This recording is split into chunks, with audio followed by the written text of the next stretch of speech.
Esihamba phambili indaba namuhla kukhuthazwe ezolimo ezikoleni. Ziyaqonga ezokubulawa kwabantu eMgungundlovu. Bayagqoza Abagomela Ukhuvethe Kwelika Mthaniya. Lezi indaba z1KZNTV usifundele uThabani Maphumulo sanibonani. Uthishanhloko wesikole samabanga aphansi Ukhuvethe eThekwini ufuna ukwakhe ingcobo uthi sekuyisikhathi sokubuyisa uhlelo lokutshala esikoleni njengoba luzosiza kakhulu nasekulekeleleni izikole ngenkece ezingayithola uma singathengisela izitolo eseduzane ngemikhiqizo yazo. Umapholo busho lokhu ngesikhathi ungqongqoshe wezolimo nezemhlaba kanye nokuthuthukiswa kwezindawo zasemakhaya uThokodidisa edlulisela izinsiza zokutshala kulesikole ngenhloso yokukhuthaza ezolimo. Njengengxenye yokuvuselela usiko lokutshala izingadi ezikoleni kanye nokufundisa ngokubaluleka kwezolimo, ungqongqoshe womnyango wezolimo nokuthuthukiswa kwezindawo zasemakhaya kuleli uThokodidisa uhambele izikole zasendaweni yaseMpumalanga eHammersdale nalapho ke ebedlulisela khona izinsiza kusebenza. Ekhuluma nethimba lezindaba uthishanhloko wesinye sezikole Ukhuvethe Primary udalule ukuthi iningi labantwana abafunda kulesi sikole liqhamuka emndenini engathathi intweni, ngakho ke isivuno abasitholayo kasigcine ngokulekelela uhlelo lokuphakelwa kwabantwana kepha lulekelela nemndeni yabo emakhaya. Iprogram kahle leyokulima sekunesikhathi yaqalwa yona iyasilekelela kakhulu kubantwana khona abantwana abahlwempu abakwazi ukuthi bathathe bayisemakhaya ukuze baxoxe ikati eziwo. Nala esikoleni sine program yokudla, abantwana badle ekseni badla ama cornflakes bese kuthi ngelunch badle ukudla okugcwele nakhona ama vegetables ayasiza futhi ukuthi kuye lapha ekitchen kulekelela abantwana. Kubalekile kwamina ngiyagqugquzela lokuthi ezikoleni babe nazo izingadi ngoba kuyalekelela wesikhathi mangabe isivuno senezivumeli nakwazi ukukhuluma nedo leseduza njengoboxer noSpa nibafakele mhlambi iklabishi mhlambi spinach kube ukufundraiser kwesikole lo nabantwana futhi indlala njengoba sengishilo ukuthi iyaxosheka ikateze ke emakhaya. Phakathi kwezinto uDidiza azilusele kulesi sikole amafosholo, amageja, imbewu kanye nezicathulo kwaziseke lesi sikole singezinye zalezo engathathi intweni kanti futhi ke sike sakhahlanyezwa isimo sezulu esingesihle nokwaholela ekutheni siphephuke. uDidiza uthi ke ezolimo zibaluleke ukudlula yonke imikhakha ekhona, ngakho ke balulekile ukufundisa abantwana ngazo ikakhulukazi njengoba uhulumeni esemkhankasweni wokubuyisela umhlaba ebantwini. Siyazi ukuthi ngaphambilini ikakhulukazi ngesikhathi thina sifunda nabantu abadala ababefunda ngazo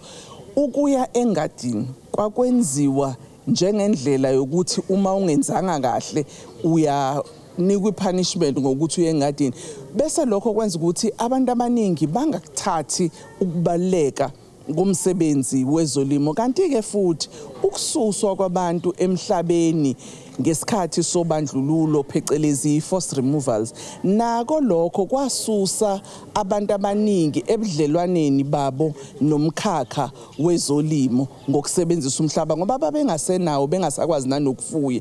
Lokho ke njengoba sithi uhulumeni omusha masibuyisele umhlaba ebantwini, masibakhuthaza ukuthi abantu babuyele ekulimeni ukuzama ngaleyo ndlela ukubonakalisa umnotho wezomhlaba. Ubugebengu ngenye ke yezinto ezihlaliswe libhodluzi lesi sikole, kanti ke loyo ongumqondisi omkhulu emnyangweni wezemfundo esifundazweni ukhuthaze kakhulu lolu hlelo ethi ke izikole zingahlomula kakhulu kwaziseke umnyango ungaqinisekisa ukuthenga yona lemikhiqizo ukwenza ke isiqinisekiso sokuthi abantwana baphakelwa ukudla okunomsoco.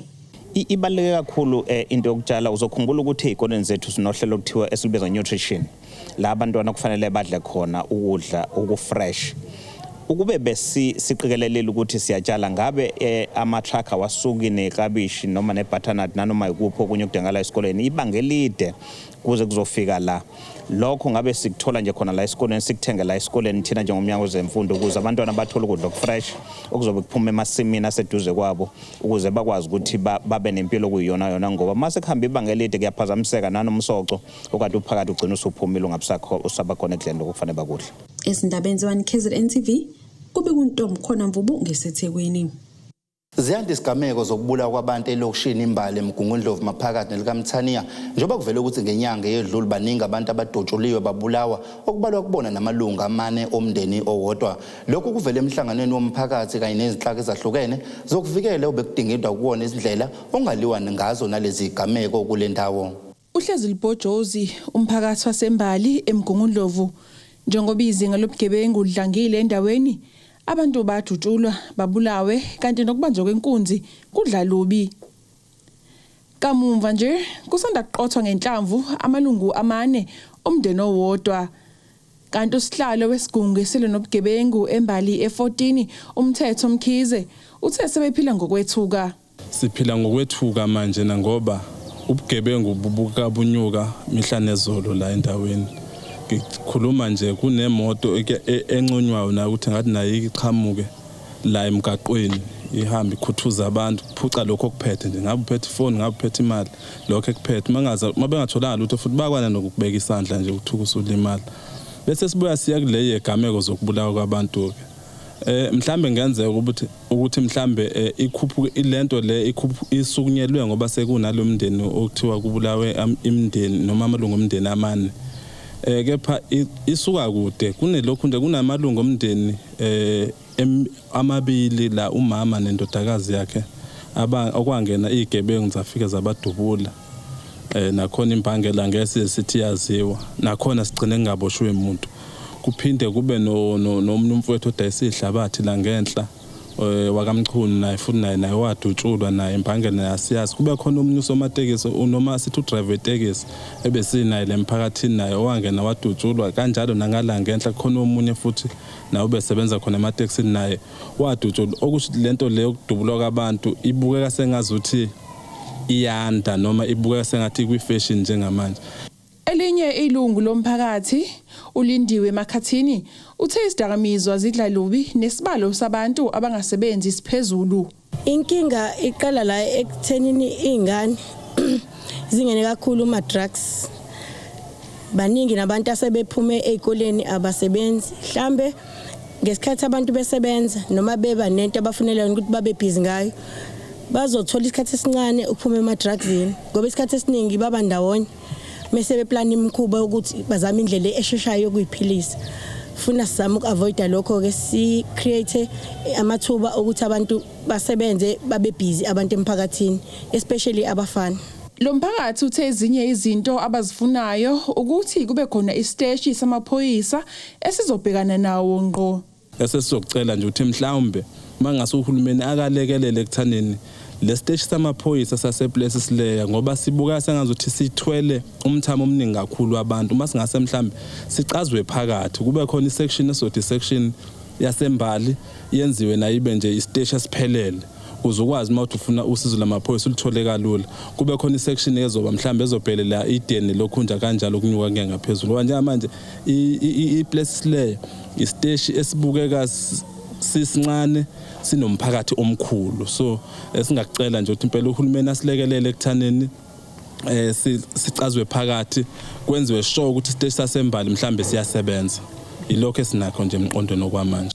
Umnyango wezokuphepha nokuxhumana komphakathi esifundazweni ubuhlangane nezinhlaka ezahlukene emhlanganweni kule ndawo ukuzobhunga kabanzi ngobugebengu obhokile embali ngenhloso yokuthola izisombululo.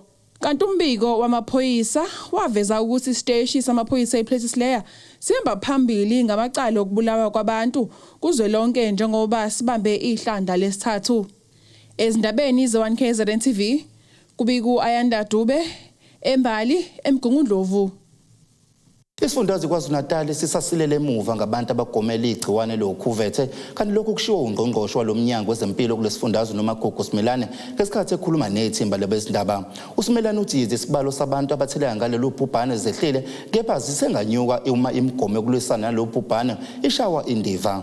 Ungqongqoshe womnyango wezempilo KwaZulu-Natal uNomagugu Simelane Zulu uthi abazi ukuthi ngani abantu bezindela ukuyogomela ubhubhane lwe-COVID-19 ngoba kade kwahle abantu begonywa. Ukusho lokhu ngesikhathi enengxoxo ekhethekile nethimba le1KZNTV emtholampilo embalenhle eMgungundlovu lapho bebehambele khona. iprovince yaKwaZulu Natal ngempela isona sifundazwe esiselele emuva kakhulu ngendaba yokuvaccinate, and at this point asikwazi ukuchaza kahle ukuthi yini eyenza ukuthi abantu bakithi banqene ukuzogoma ngoba ivaccination umgomo. Uyabona singayikhuluma nje ngesingisi, but umgomo esiwaziyo. Izingane zethu ziyagoma nsuku zonke, zigoma zifike emhlabeni zize zibe na 12, kuyaziwa ukuthi ingane iyahamba yogoma ibe ne process. So iyona nto esicelayo lo ukuthi asambe sihambe siphume siyogoma. Into esinotisile nesiyibonayo kakhulukazi ukuthi abantu abangagomile abantu abamnyama, and sekufike lapho ekufuna sikwazi ukulikhuluma iqiniso linjengoba linjalo. Uma ungabe ubheka kwezinye izizwe, ubheka izizwe zabomdabu baseNdiya, ubheke izizwe zabantu abamhlophe, bagomile almost 90% yabo, because bona abantu abanayo i-medical aid bayakwazi ukuthi baye kuma private facilities bafike bagome. So sinayo leyo database, kodwa uma ubheka kwabakithi ibona lapho khona inkinga. Yingakho size sathatha isinqumo njengomnyango ukuthi asibe neprogram etargeta umphakathi wasemalokishini nomphakathi wasemakhaya, ngoba abantu abamnyama yibona kanye abangagomile. Owesilisa obezothola umjovo wakhe wesibili uthe maningi amalungu omndeni wakhe asedlule emhlabeni ngenxa ye-COVID-19. Seyishaye kakhulu ngani ngoba ishaye kakhulu even khona ekhaya. Usimelane Zulu uthe kunzima ukugqugquzela labo asebejovile ukuthi babuye bezothatha umjovo wesibili okanye isikhuthazi esibizwa ngebooster. Siyathola futhi ukuthi kwezinye indawo abanye baba manqika ukubuya again ile age group ka18 to 34. Uma ngabe sokwazile ukumconvince ukuthi akazo vaccinate, akuphinde kube nzima ukuthi abuye esezo vaccinate iJP yesibili, particularly uma ngabe sikhuluma ngePfizer. But we have found ukuthi laba abantu abadala a generation from 49 ukuya phezulu, they are more than willing, bayazizela bona ibona abazayo bazothatha iJP yesibili. So siyabagqugquzela ke abantu ukuthi uma usugomile, firstly sithi abantu abagome, but uma sebegomile after 6 months or 8 months depending ukuthi usebenzise yiphi iJP, woza uzothatha ibooster, ngoba kubalekile ukuthi sihlale siyibooste ivaccine yethu until size silithole kahle ikhambi, noma until kuze also science ba understanding ngempela ukuthi yini lesibhekene nayo. Lo ngqongqoshe wezempilo uphinde waxwayisa ukuthi iCovid-19 isangaphindi ikhuphuke uma abantu bengalandeli imigomo yayo, ikakhulu njengoba kusondele isikhathi sobusika njena. Ezindabeni ze1KZNTV kubiku Ayanda Dube eMgungundlovu. Ikomiti lokuhlaliswa kwabantu kwishayamithetho saKwaZulu Natal livakashele ngaphansi kwesifunda sasoGwini ukuyohlola umkamo wohlelo lokwakhiwa kwezindlu zasendaweni yaseMasinenge eselokhu lwaqala ngo-2003 kuze kube manje alikaphothulwa. Uhlalo leli komiti ulinda abahlongo amadlala uthi bafuna iziphendulo zokuthi kungane kuthathe iminyaka eminingi kangaka lolu hlelo lwezindlu lungakaqedwa. Ikomiti lokuhlaliswa kwabantu esifundazweni kwaZulu Natal livakashele isifunda ukuyohlola izindlu zakwaMasinenge ezingaphelile kusukela ngonyaka ka-2003. Usihlalo wekomiti lokuhlaliswa kwabantu kwisishayamthetho uthi muva kwezathulo zomnyango wezokuhlaliswa kwabantu azethulele ikomiti hleze kuzothatha iminyaka emibili ngaphambi kokuba lezindlu ziphele. Sizwileke emhlanganweni ukuthi out of ama-units awu-882 kwakufanele bawadelive, basadelive awu-157. Okungasiphathanga kahle ngempela lokho, ngoba kusho ukuthi abantu bakithi basazolinda futhi isikhathi esingaphezu kweminyaka emibili belindele ukuthi le project iqedwe. So ke lokho esikuzele lapha sihamba nozakwethu bekomiti laka quality of life, ngoba noma ngabe yini yenziwa uhulumeni wethu, its intention ukuthi kuzoguquguqulwa isimo seimpilo zabantu, nabo ke ababonile ukuthi equality of life la ePotchefstroom kakhulukazi kule project kaMasinenge iyacotha, ngoba abantu bakithi uma bengahleli kahle kusho ukuthi abazukufunda kahle, abazukuyi-access impilo, ne-food security will be a problem kubona. Usihlalo we-quality of life uthi njengoba behambisana nomnyango bazoqinisekisa ukuba ngabe lezi zakhiwo semgangathweni yini ukuba kuhlale abantu kuzo.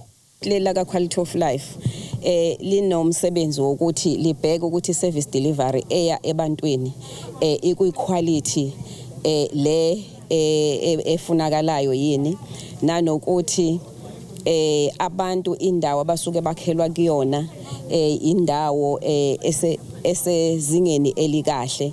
Enye into esiyibukayo nje lana njengo quality of life esiyicheckile ukuthi abantu uma sebakhelwe izindlu akungabi izindlu okuzophela u6 months bese sekubonakala sezinama crack noma bengasaphephile abantu ngaphakathi, isafety yabo ibhekeleliwe yini nanokuthi indawo babeke kuyona ihlanzeke kangakanani.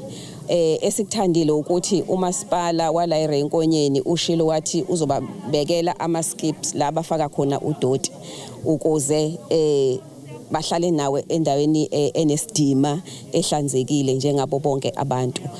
Ezindabeni ze1KZNTV kube uSgananda okwini. Mbukela siye ekhefini siyabuya siyaqhubeka neindaba.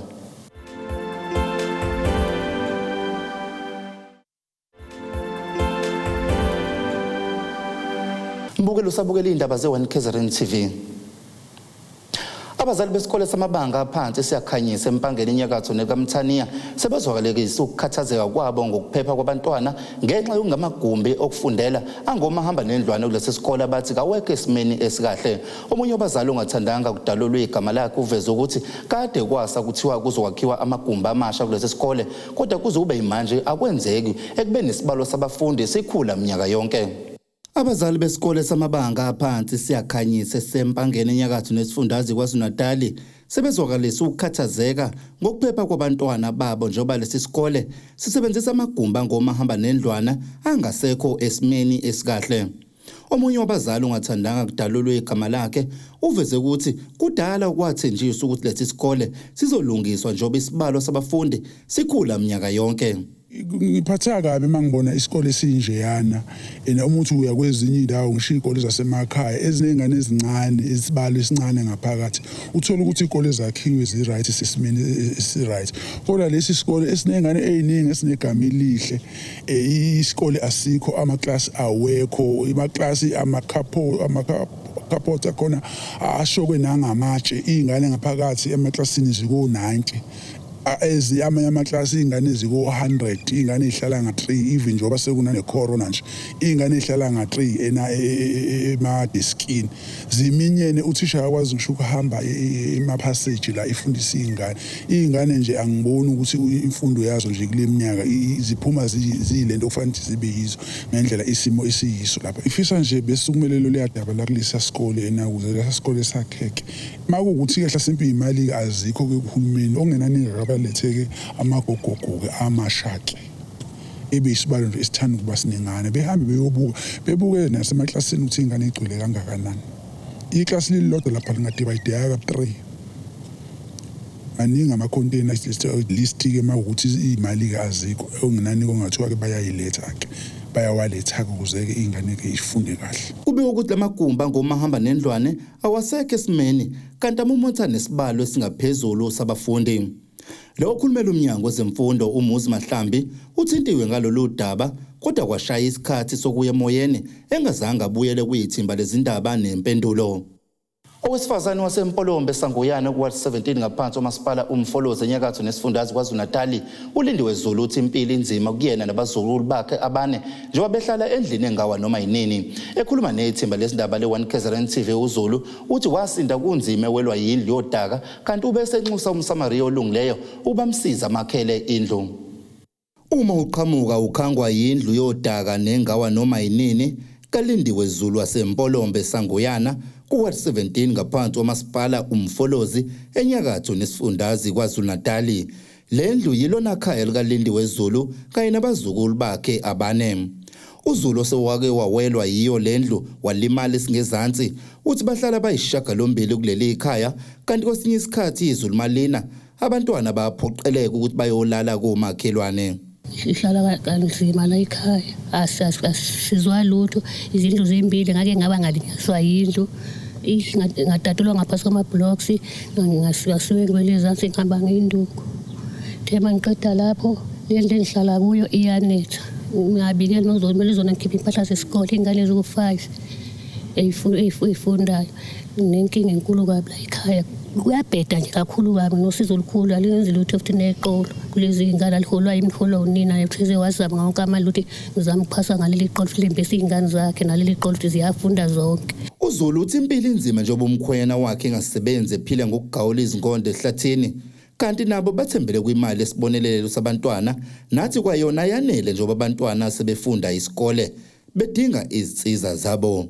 Bengithembisa abantu ukucishe kanjalo bengithembisa ukucishe kanjalo ukuthi bazofika behambe evitolaza bengenza into engingayathi ngayithini ngibike into kuze kwamanje angisathi ngalimala nina manje ukhange ngivuke leso sinqo kodwa imali ngivuke isinqo salelo mlenze ngathi ngasiza komakhila bengitatulula bengithoba kwaze kwabisa intombazana emsebenzini yonakalelwa na umsebenzi waphela nya umsebenzi enqothi ayihlile mina isifona ngendaba yezingane ingane ayisaphathwa umuntu ngilele esibhedlela nenkinga enkulu nganokudla ngothenga kulo 2000 engiholayo nekwembesa kwengane zakhe futhi zembesa kushuba kakhulu ukuthi ngabe kuthiwa uJanuary seyiphindela futhi kube nemali ephindela ngazo khona ise high school khona yilapha pheshe primary izakho zowaphuma ufuna umsebenzi ubese enxusa noma ubana ngoba nosizo akuthi amakhele indlu ukuze noma edlule emhlabeni abantwana abashiye kuyikhaya eliphephile.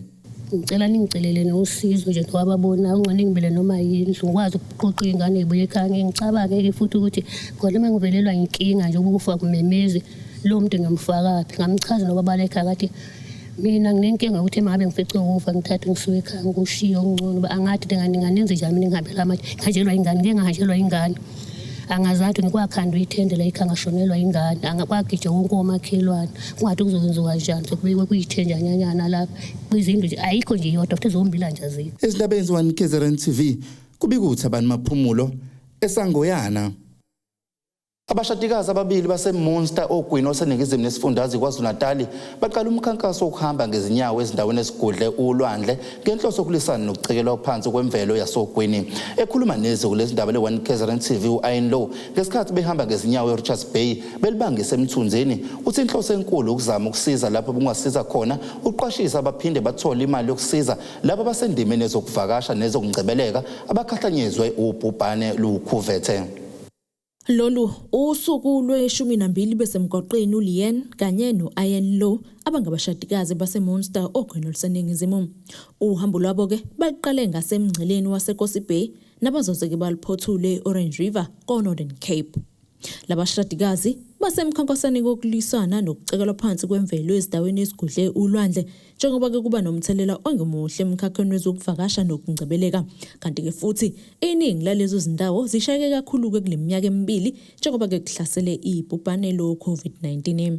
An attempt to maybe bring in awareness to the coastal degradation and some of the practices that are going on which harm our natural beauty, like seismic blasting and huge developments.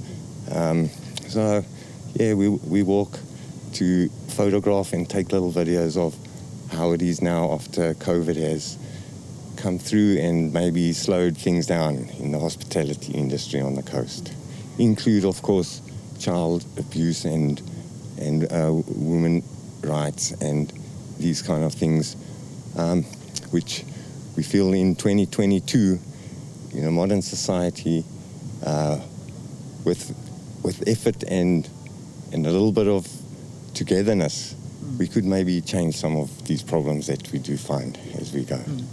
Lolu hambo alibanga kelula njengoba ngezinye izinsuku behlangabezana ke nezimo ezimbi zesimo sezulu kuyisifiso sabe ukuthi ke bathole uxhaso ukuze bakwazi ke ukuqhubeka nohambo lwabo njengoba ngeziziningi ke ingqinamba abahlangabezana nazo besemgwaqweni. So it's contacting people along the way where we'll be stopping off in the future on our walk to see if they are willing to offer us accommodation or a meal for the eve, and then we then in turn will exchange some of their footage and do a little bit of advertising for them on us. So they can get hold of us on our WhatsApp number, which is through our Facebook page. They can also email us at africanawalk@gmail.com, and then we can put them into contact with our admin team that are assisting us in the background. Let's go izindaba 1KZNTV. Mina ngingosamgeliswe Nqulunga bika ngise-Richards Bay. Mbukela siye ekhefini siyabuya siyaqhubeka nezindaba.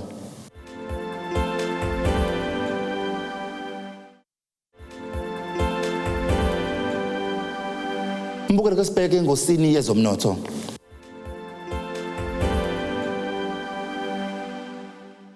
Irandi lu 15.39 cent maliqhathaniswa nedola semelika libo 20.19 cent maliqhathaniswa nopondo waseBrithani libo 16.71 cent maliqhathaniswa neeuro kanti igolide lona libiza 1990 uwele ungahluziwe ubu 123 US dollar 21 cent umphongolo. Mbukele ke sibheke engosini yezemidlalo.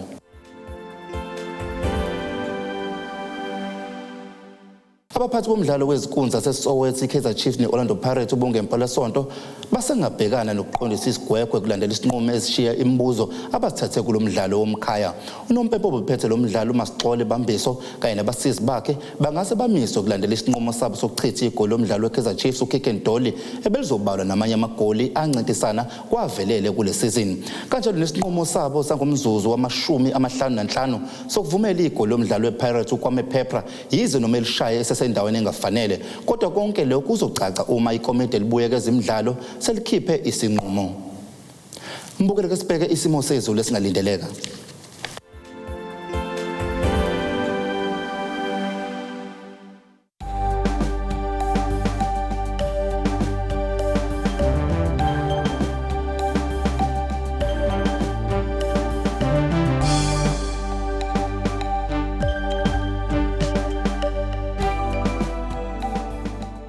Mbukele zingakho besiphathele zona siyithimba lesindaba le1KZNTV izindaba ziphele kuphela isikhathi nisale kahle.